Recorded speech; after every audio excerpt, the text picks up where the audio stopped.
Good morning, students. In previous lecture, we completed the explanation of this chapter. Now we start the exercise of this chapter, right? Firstly, we start the choose the correct option, right? Choose the correct alternatives लिखे मतलब choose the correct options ही होते हैं, वो उसको options बोलते हैं. तो उसमें से हमने कोई भी ऑप्शन जो हमारा राइट होगा वो हमने सिलेक्ट करना है, जैसे हम ऑलरेडी करते हैं, right. First is a wooden box on the floor is pushed from towards west direction. यदि मेरे पास एक वुडन बॉक्स है, उसको फ्लोर पे है, वो मैंने उसको वेस्ट डायरेक्शन की तरफ पुश करा. The frictional force exerted on the box will be dash direction. जो फ्रिक्शनल फोर्स होगा वो कौन से डायरेक्शन में एक्सर्ट करेगा, कौन से डायरेक्शन में लगेगा. आपको पता है हमेशा फ्रिक्शनल फोर्स जो होता है हमेशा ऑपोजिट डायरेक्शन में एक्सर्ट करता है, राइट.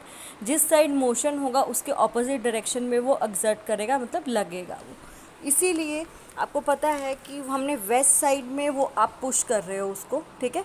तो वेस्ट साइड में आप पुश करोगे तो वेस्ट, ईस्ट और वेस्ट होता है ना, तो वेस्ट में पुश करा हमने, तो फिर उसके बाद क्या होता है, उसके ऑपोजिट क्या आएगा, ईस्ट आएगा.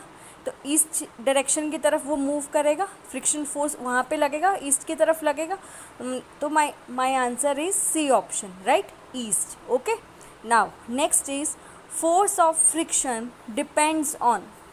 जो फोर्स ऑफ फ्रिक्शन होता है किन किन चीज़ों पे डिपेंड होता है, आपको पता है किन किन चीज़ों पे हमने पूरा चैप्टर डिस्कस, मेनली सरफेस इस पे आता है. इन शॉर्ट जो भी पॉइंट होता है वो सरफेस पे डिपेंड होता है, ठीक है. तो फोर्स ऑफ फ्रिक्शन है किस पे डिपेंड होता है, smoothness of surface, roughness of surface, insulation of surface, या ऑल ऑफ दिस. मतलब इनमें से किस पे वो डिपेंड है. जो फोर्स ऑफ फ्रिक्शन है मेनली इन पे किस पे डिपेंड होता है, उसकी स्मूथनेस पे या रफनेस पे या इंसुलेशन पे या ऑल ऑफ दिस पे. इंसुलेशन का मीनिंग मतलब उस सरफेस का झुकाव किस तरफ है, सरफेस. फिर स्मूथनेस मतलब सरफेस कैसा स्मूथ है, रफ है. तो मतलब फोर्स ऑफ फ्रिक्शन क्या है, किस पे डिपेंड करेगा, फोर्स ऑफ फ्रिक्शन इन सब चीज़ों पे डिपेंड करता है, राइट. तो my answer is D, all of this, right. Now third is the force of friction acting on an object is due to. वो कह रहा है कि फोर्स ऑफ फ्रिक्शन है, एक्ट करता है ऑब्जेक्ट पे, किस रीज़न से, क्यों, क्या होता है कि वो एक्टिंग करता है, एक्ट करता है, ठीक है. देखो, distorted surface of an object. जो डिस्टॉर्टेड का मीनिंग होता है जैसे सरफेस ऊबड़ खाबड़ नहीं होता, उसको डिस्टॉर्टेड सरफेस बोलते हैं. मतलब प्लेन नहीं है, ऊबड़ खाबड़ है, ठीक है, डिस्टॉर्टेड है, विकृत है. तो ऐसा सरफेस के ऑब्जेक्ट के कारण, nature of the contact of the surface, जिस सरफेस के कांटेक्ट में आ रहे हो उसके नेचर के कारण, या irregularities on the surface. Surface में जो इरेगुलरिटीज़ होती हैं, आपको दिखता वो स्मूथ है, पर एक सरफेस में बहुत सारी इरेगुलरिटीज़ भी पाई जाती है, जैसे मैंने आपको बताया था. या डी, ऑल ऑफ दिस. किसके कारण फ्रिक्शन एक्ट करता है ऑब्जेक्ट पे, किसके कारण. तो माई आंसर इज डी, इन सब चीज़ों के कारण वो एक्ट करेगा, ठीक है ना. सब ये सब चीज़ें होती हैं तभी वो एक्ट करता है. इरेगुलरिटी हो तब भी वो एक्ट करेगा, नेचर हो तब भी जो कॉन्टेक्ट में आ रहा है उसके नेचर ऐसे तब भी वो ऐसे कॉन्टेक्ट तब भी वो काम करेगा, एक्ट करेगा. माई answer is D, all of this, right. Now fourth is friction can be increased by. अब मेरे को, हमने लास्ट टॉपिक पढ़ा था कि हमने अपने वर्क के अकॉर्डिंग क्या करते हैं. मैंने आपको समझाया था हमने अपने जो वर्क के अकॉर्डिंग हम क्या करते हैं, फ्रिक्शन को घटाते या बढ़ाते हैं, ठीक है, अपने वर्क के अकॉर्डिंग, ठीक है. कुछ चीज़ों में मेरे को फ्रिक्शन चाहिए ही चाहिए. आपको मूव करना है, ठीक है, आपको लिखना है, राइट करना है, आपको किसी चीज़ को जो मोशन में है उसको स्टॉप करना है, उसमें भी मेरे को फ्रिक्शन चाहिए, ठीक है. तो इसीलिए मेरे को कुछ वर्क ऐसे करने के लिए जिसमें मेरे को फ्रिक्शन तो चाहिए ही चाहिए. तो अब वो कह रहा है कि फ्रिक्शन किस चीज़ के कारण हम इंक्रीज़ कर सकते हैं, कौन सा ऐसी थिंग है जिसके कारण मैं एक फ्रिक्शन को इंक्रीज़ कर सकती हूँ. ओके. तो क्या होगा, या उसको polishing the surface, using ball bearing, increasing roughness of the surface, या using lubricants on the surface, ठीक है. वो कह रहे हैं किसके कारण. अब आपको मैंने लास्ट में ये समझाया था, तो किसके कारण आप करोगे, increasing roughness of the surface. यदि मैं इंक्रीज़ कर दूंगी रफनेस, सरफेस की जो रफनेस है वो इंक्रीज़ कर दूंगी तो फ्रिक्शन ऑटोमेटिकली इंक्रीज़ हो जाएगा, ठीक है. तो मेरा आंसर क्या होगा, C option, increasing roughness of the surface, right. Lubricants तो ऐसा होता है जो जिसमें जो सरफेस यूज़ करते हैं, क्यों यूज़ करते हैं, क्योंकि हमने उसको क्या करना होता है, फ्रिक्शन को कम करना होता है, इसलिए हम लुब्रिकेंट्स का यूज़ करते हैं। लास्ट लेक्चर में मैंने आपको समझाया भी था, राइट। तो next is fifth, which of the following factor has no affect on fluid friction. इसमें से कौन से फैक्टर ऐसे हैं जो फ्लूइड फ्रिक्शन को अफेक्ट नहीं करते, has no affect on fluid friction, इस पे फ्लूइड फ्रिक्शन का कोई इफेक्ट होता ही नहीं है। इसमें से क्या क्या होता है, mass of the object, shape of the object, shape का तो इफेक्ट पड़ता है फ्लूइड पे, स्पीड का भी इफेक्ट पड़ता है, नेचर का भी इफेक्ट पड़ता है। तो आंसर क्या होगा, mass of the object. Mass of the object पे जो मास होता है ऑब्जेक्ट का, उसका कोई इफेक्ट नहीं पड़ता फ्लूइड फ्रिक्शन पे, ठीक है। शेप का तो पड़ता है, हमने जो फ्लूइड फ्रिक्शन को कम करने के लिए तभी तो हम उनकी जो हम व्हीकल्स बनाते हैं उनकी शेप ऐसी बनाते हैं, उनकी स्पीड पे डिपेंड करता है, उनकी नेचर पे डिपेंड करता है फ्लूइड फ्रिक्शन, है ना।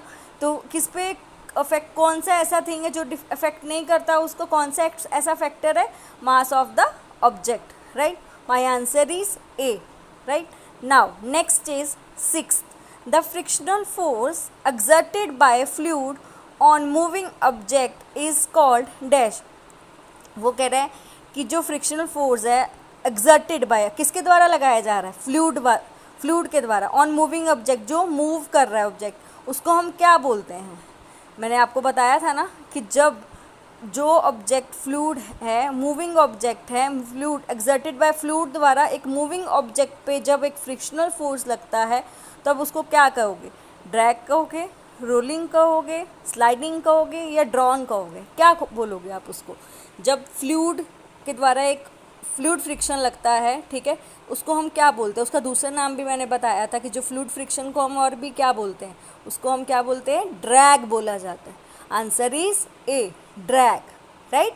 Now next seventh is airplane and rockets have shape to reduce frictional force. अब मैंने आपको बताया था कि शेप सबसे ज़्यादा अफेक्ट करती है फ्रिक्शनल फोर्स, कौन से, फ्लूइड फ्रिक्शन पे, ठीक है।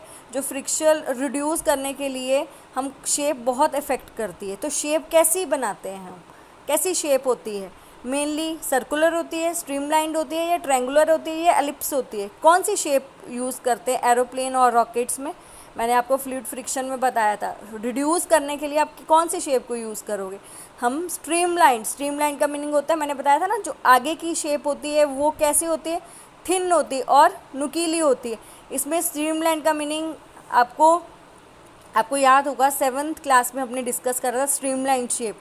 स्ट्रीमलाइन में क्या होता है, ऐसे जैसे फिश की शेप होती है, आगे और पीछे की कितनी थिन होती है और बीच वाला पार्ट कितना मोटा होता है, थिक होता है, ठीक है। वैसे स्ट्रीमलाइन शेप उसको ही बोलते हैं जिनकी शेप आगे और पीछे की बहुत थिन होती है, मतलब पतली होती है, और बीच वाली जो पार्ट होता है वो थिक होता है, मोटा होता है। जैसे एरोप्लेन का भी तुम देखते हो, रॉकेट्स भी ऐसे ही होते हैं, देखते हो ना, तो वो कौन सी शेप होती है, उसको स्ट्रीमलाइन शेप बोलते हैं, ठीक है।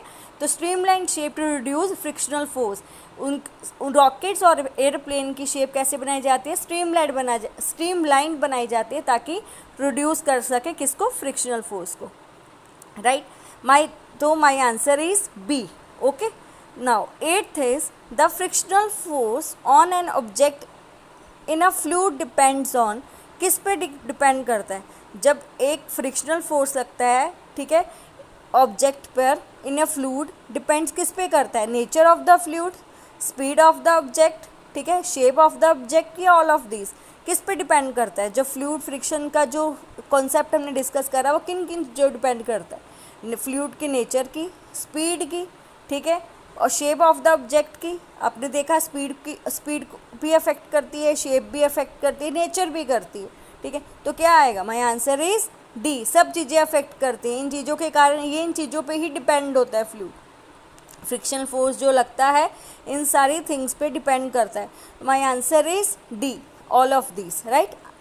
ये हमारे थे चूज़ द करेक्ट ऑप्शन। ये आपको अच्छे से मैंने फिर से रिपीट कर दिए हैं, समझा दिए ऑलरेडी, वैसे भी हम इसमें डिस्कस कर चुके थे सारे कॉन्सेप्ट, फिर भी मैंने आपको फिर से दोबारा क्लियर कर दिया, ठीक है। आपको अच्छे से लर्न करके इसको अपनी नोटबुक पे राइट करना है, राइट। अब इसको आप एक बार से फिर जो मैंने डिस्कस करा, एक बार इसे आप उसको गो थ्रू कर लेना ताकि आपको भूले ना वो कॉन्सेप्ट, क्योंकि ये चैप्टर क्या है पूरा, ये जो 2 चैप्टर हमने करे हैं फ्रिक्शनल और जो इससे पहले 11 चैप्टर करा था हमने, ये दोनों चैप्टर बहुत इंपॉर्टेंट है फिज़िक्स के। ये आपको जब आप 9, 10, 11 में भी जाओगे, 11 तक ये चैप्टर आता है, इसलिए ये चैप्टर के कॉन्सेप्ट है वो आपको पूरी तरह क्लियर होने चाहिए, ताकि आपके बाद में वो कोई भी प्रॉब्लम ना हो, क्योंकि ये अभी बेसिक है। ठीक है, बेस आपका क्लियर होगा तो कोई प्रॉब्लम नहीं होगी आपको। ओके।